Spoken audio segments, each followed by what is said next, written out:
नमस्कार, माझे नाव प्रांजल जनार्दन नेवसे. मी इयत्ता 7वी मध्ये शिकते.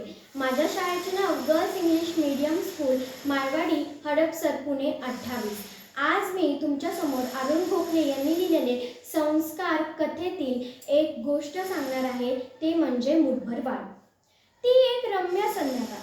सर्व मंडळी सागर किनाऱ्यावर वाळूत बसली होती. आम्ही त्याची मामे भावंड ही वाळूत किल्ले करत होती. मामी आणि आई वाळूत कसल्याशा उभ्या आडव्या रेषा मारत गप्पा मारित होत्या, तर बाबा मामा बरोबर बोलता बोलता त्या सभोवतालच्या निसर्गाचा मनमुराद आनंद लुटत होती.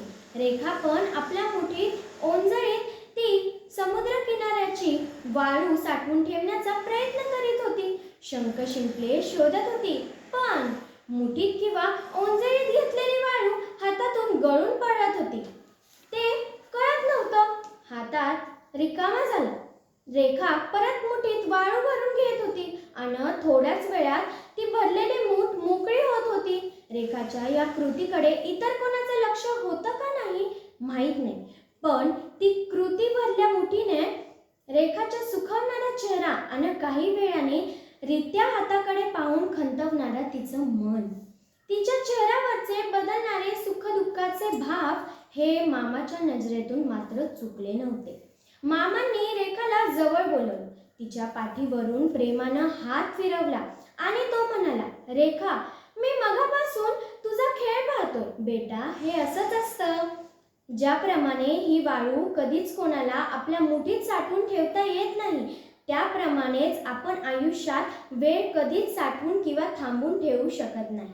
क्षणाक्षणांनी काळ हा पुढे पुढे सरकत असतो. एकदा निघून गेलेली वेळ ही पुन्हा परत येत नाही. यासाठीच माणसाने आयुष्यात वेळेचा अचूक, पुरेपूर आणि उत्तम वापर करायला हवा.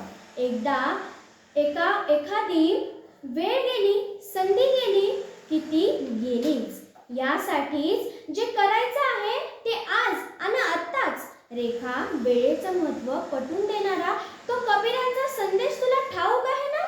ते म्हणाले, कल करे सो आज कर, आज करे सो अब, पल में पल्ले होएगी तो कल करेगा कब. यासाठीच पाठीमागून पस्तावा करण्यापेक्षा जी वेळ, जी संधी, जो पुढ्यातला क्षण आहे त्याचा अचूक वापर करून घ्यायचा. संधीचा फायदा करून घ्यायचा. वेळेचं सोनं करायचं. आळस, नैराश्य, टाळाटाळ न करता सोनं करायचं. हेच शिकवते असते हातातली मुठभर वाळू. काय खरं आहे ना? धन्यवाद.